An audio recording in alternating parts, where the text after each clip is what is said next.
مومنو، جو پاکیزہ اور عمدہ مال تم کماتے ہو اور جو چیزیں ہم تمہارے لیے زمین سے نکالتے ہیں ان میں سے اللہ کی راہ میں بھی خرچ کرو، اور بری اور ناپاک چیزیں دینے کا قصد نہ کرنا کہ اگر وہ چیزیں تمہیں دی جائیں تو بجز اس کے کہ لیتے وقت آنکھیں بند کر لو ان کو کبھی نہ لو، اور جان رکھو کہ اللہ بے نیاز ہے، خوبیوں والا ہے۔ شیطان تمہیں تنگ دستی کا خوف دلاتا اور بے حیائی کے کام کرنے کو کہتا ہے، اور اللہ تم سے اپنی بخشش اور رحمت کا وعدہ کرتا ہے، اور اللہ کشائش والا ہے، سب کچھ جاننے والا ہے۔ وہ جس کو چاہتا ہے دانائی بخشتا ہے، اور جس کو دانائی ملی بے شک اس کو بڑی نعمت ملی۔ اور نصیحت تو وہی لوگ قبول کرتے ہیں جو عقل مند ہیں، اور تم اللہ کی راہ میں جس طرح کا خرچ کرو یا کوئی نذر مانو اللہ اس کو جانتا ہے، اور ظالموں کا کوئی مددگار نہ ہوگا۔ اگر تم خیرات ظاہر کر کے دو تو وہ بھی خوب ہے، اور اگر پوشیدہ دو اور دو بھی ضرورت مندوں کو تو یہ تمہارے لیے بہتر ہے،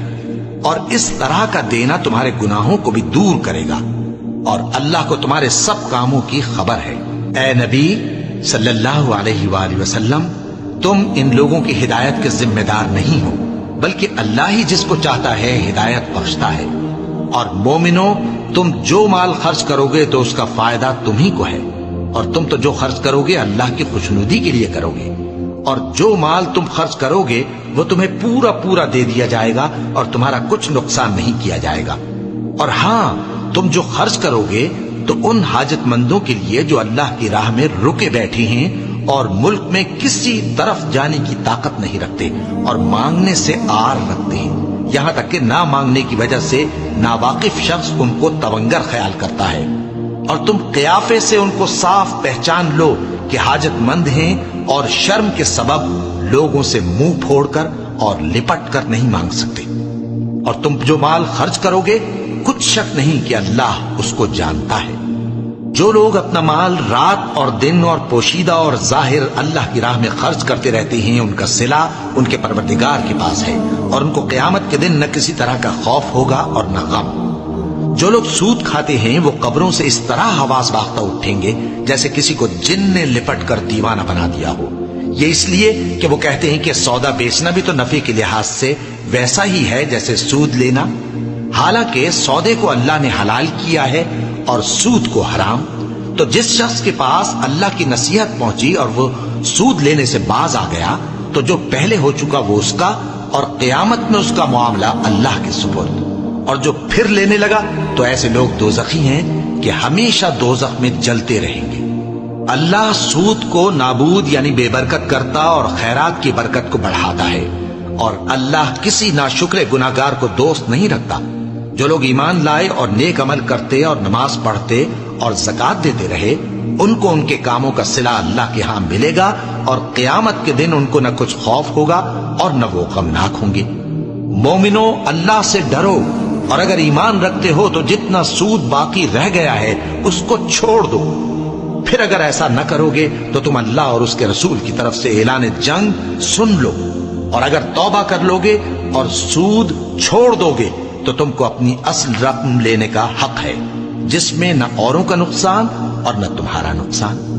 اور اگر قرض لینے والا تنگ دست ہو تو اسے کشائش کے حاصل ہونے تک مہلت دو، اور اگر زر قرض بخش دو تو وہ تمہارے لیے زیادہ اچھا ہے، بشرطے کہ سمجھو۔ اور اس دن سے ڈرو جبکہ تم اللہ کے حضور میں لوٹ کر جاؤ گے، اور ہر شخص اپنے اعمال کا پورا پورا بدلہ پائے گا اور کسی کو کچھ نقصان نہ ہوگا۔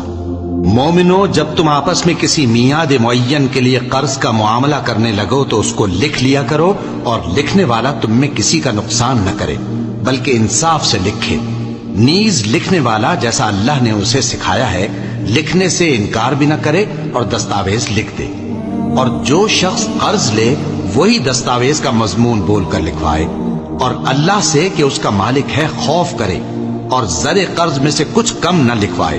اور اگر قرض لینے والا کم عقل یا ضعیف ہو یا مضمون لکھوانے کی قابلیت نہ رکھتا ہو تو جو اس کا ولی ہو وہ انصاف کے ساتھ مضمون لکھوائے، اور اپنے میں سے 2 مردوں کو ایسے معاملے کے گواہ کر لیا کرو، اور اگر 2 مرد نہ ہوں تو 1 مرد اور 2 عورتیں جن کو تم گواہ پسند کرو کافی ہیں۔ کہ اگر ان میں سے ایک بھول جائے گی تو دوسری اسے یاد دلا دے گی، اور جب گواہ گواہی کے لیے طلب کیے جائیں تو انکار نہ کریں، اور قرض تھوڑا ہو یا بہت اس کی دستاویز کے لکھنے لکھانے میں سستی نہ کرنا۔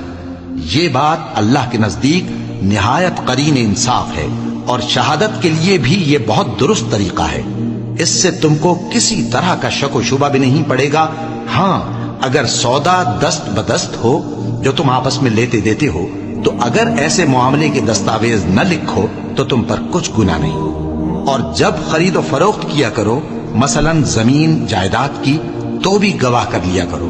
اور کاتب دستاویز اور گواہ معاملہ کرنے والوں کا کسی طرح کا نقصان نہ کریں۔ اگر تم لوگ ایسا کرو تو یہ تمہارے لیے گناہ کی بات ہے، اور اللہ سے ڈرو اور دیکھو کہ وہ تم کو کیسی مفید باتیں سکھاتا ہے، اور اللہ ہر چیز سے واقف ہے۔ اور اگر تم سفر پر ہو اور دستاویز لکھنے والا نہ مل سکے تو کوئی چیز رہن با قبضہ رکھ کر قرض لے لو، اور اگر تم میں سے کوئی دوسرے کو امین سمجھے یعنی رہن کے بغیر قرض دے دے تو امانت دار کو چاہیے کہ صاحب امانت کی امانت ادا کر دے، اور اللہ سے جو اس کا پروردگار ہے ڈرے، اور دیکھنا شہادت کو مت چھپانا، جو اس کو چھپائے گا وہ دل کا گناہگار ہوگا، اور اللہ تمہارے سب کاموں سے واقف ہے۔ جو کچھ آسمانوں میں اور جو کچھ زمین میں ہے سب اللہ ہی کا ہے۔ تم اپنے دلوں کی بات کو ظاہر کرو گے تو اور چھپاؤ گے تو اللہ تم سے اس کا حساب لے گا، پھر وہ جسے چاہے مغفرت کرے اور جسے چاہے عذاب دے، اور اللہ ہر چیز پر قادر ہے۔ رسول اللہ صلی اللہ علیہ وآلہ وسلم اس کتاب پر جو ان کے پروردگار کی طرف سے ان پر نازل ہوئی ایمان رکھتے ہیں، اور مومن بھی سب اللہ پر اور اس کے فرشتوں پر اور اس کی کتابوں پر اور اس کے پیغمبروں پر ایمان رکھتے ہیں، اور کہتے ہیں کہ ہم اس کے پیغمبروں سے کسی میں کچھ فرق نہیں کرتے، اور وہ اللہ سے عرض کرتے ہیں کہ ہم نے تیرا حکم سنا اور قبول کیا۔